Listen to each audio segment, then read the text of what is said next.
Girl, you know tonight's gonna be epic. Absolutely, let's own this club. They laughed. Their heels clicked toward the neon lights, unaware that beyond the music and champagne, a darkness was waiting.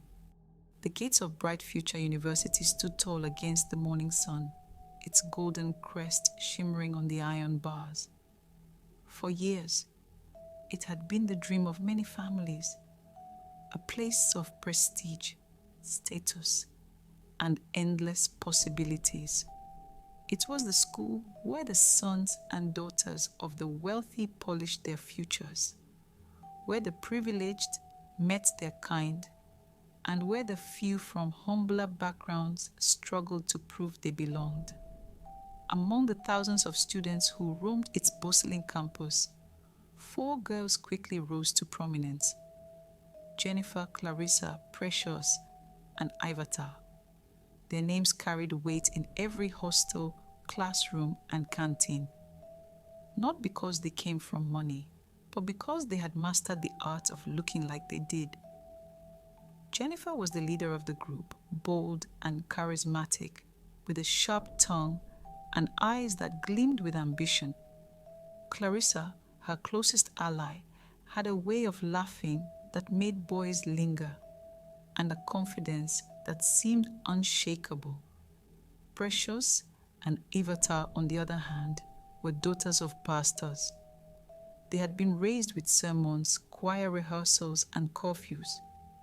Their parents had sacrificed heavily to send them to Bright Future University, trusting the school would give them not only education, but also dignity.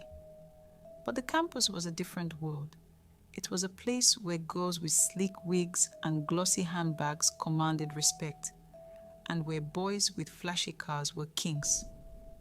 Jennifer and Clarissa, seasoned in chasing trends, welcomed Precious and Ivata into their circle, and slowly, what their parents had warned them about became their everyday reality. At first, it was small things: wearing borrowed clothes, skipping evening fellowship for a casual hangout. Then came the night outings, the clubs, the endless parties that promised glamour but whispered danger. The four girls moved together like shadows. They were inseparable, envied by others for their confidence and appearance. It didn't matter that their parents could barely afford their fees. On campus, they looked like daughters of oil tycoons. Expensive wigs framed their faces, their handbags carried imported logos, their phones glittered with the latest designs. To many, they were living the dream. It wasn't long before whispers spread through the hostels. Those four, they know how to live, some would say. Others sneered, calling them fake rich girls. But even the critics could not deny the power they commanded. The girls were known to slip out at night, dressed in dazzling gowns, their perfumes trailing behind them as they entered tinted SUVs that waited by the gates. Rich boys from the city, heirs to construction companies, politicians' sons, and young men with unexplainable wealth were their companions. The girls laughed over champagne, danced under flashing lights, and posted pictures that made others burn with envy. Yet in the quiet corners of their hearts, Precious and Ivata sometimes heard echoes of their upbringing. The hymns they once sang, the prayers whispered by their mothers. But Jennifer and Clarissa's influence was strong, and every doubt was buried beneath the allure of luxury. "You only live once," Jennifer would say, tossing her hair as she slid into the backseat of another wealthy man's car. Clarissa would wink and add, "God will understand. After all, he doesn't want us to suffer." Precious would laugh weakly, though her chest often tightened. Ivata would say nothing, letting the night swallow her hesitation. One Friday night, the girls decided to visit one of the city's most extravagant clubs in town. It is said that only rich men and classy girls were allowed to enter the club. They waited till midnight, dressed in elegant dresses and nice perfumes. A black SUV dropped them in front of the Zenith. Girl, you know tonight's gonna be epic. While the girls were having fun, drinking champagne and smoking, Obinna observed them from a distance till he got the courage to get up and join the girls. Obinna was unlike the others. Tall, young, dressed in loud designer suits that screamed true wealth. His voice was calm, his smile charming, and when he spoke, the noise around them seemed to fade. Jennifer's eyes sparkled the moment she saw him. Clarissa leaned forward, intrigued. Precious and Ivatar, however, felt an unease they could not explain. He bought them drinks without asking, slipped cash into their hands like it was nothing, and spoke promises of shopping trips, vacations, and cars. He became a regular presence in their lives. Some nights, he would send drivers to fetch them from campus.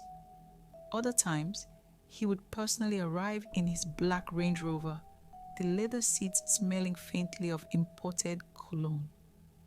He called Jennifer my queen, Clarissa my sunshine, and teased Precious and Avatar for being too quiet, but beneath his charm lay something darker. Sometimes his eyes lingered too long. Sometimes his smile curved into something sinister. Once, Avatar swore she saw a faint scar shaped like strange symbols on his wrist when his cuff slipped. She told Precious, but Jennifer dismissed it. Don't be paranoid. That man is money himself. Weeks turned into months, and the girls found themselves entangled. Obinna showered them with gifts. The latest iPhones, gold necklaces, dollars wrapped in envelopes. He spoke of wanting to take care of them, of making them queens. Jennifer and Clarissa boasted about him to everyone, saying they had finally found a man who understood their worth. But then came the night that changed everything. It was a Friday, the air heavy with the promise of rain. Obinna invited the girls to his mansion on the outskirts of town. Jennifer and Clarissa were ecstatic, dressing in gowns that sparkled under the hostel lights. Precious hesitated. Something doesn't feel right, she whispered. Avatar agreed, but against their better judgment, they followed. The mansion was vast, its gates towering, its compound lined with statues that seemed almost too lifelike. Inside, the air was cold despite the absence of air conditioning. Strange paintings covered the walls, eyes, flames, and figures half human, half beast. Obinna welcomed them warmly, offering drinks, food, and laughter. Music played faintly in the background, but as the night deepened, the mood shifted. The lights dimmed, and the servants disappeared. Obinna's smile hardened. He asked them to follow him into a chamber at the back of the house. Precious's heart pounded. Avatar clutched her hand. Jennifer rolled her eyes, insisting it was just part of his charm. Clarissa giggled nervously, though her laughter was thin. Inside the chamber, the air was thick with incense. Candles flickered against red-stained walls. Symbols were drawn on the floor, and in the center lay a mat sprinkled with what looked like ashes. Obinna's voice grew deeper, no longer warm, but commanding. Tonight, he said, you will see what it means to truly be mine. Jennifer tried to laugh it off, but her voice shook. Precious whispered a prayer under her breath. Avatar tugged at Clarissa's arm, but Obinna's guards had already shut the doors. The next moments blurred into a nightmare. Obinna donned a dark robe, his voice chanting words they could not understand. The candles flickered violently, shadows dancing like demons. Jennifer screamed when two guards grabbed her, forcing her to kneel by the mat. Clarissa struggled, but was pinned down. Precious cried out, begging for mercy. Avatar shook, her knees giving way. Obinna's eyes gleamed as he raised a knife glinting under the candlelight.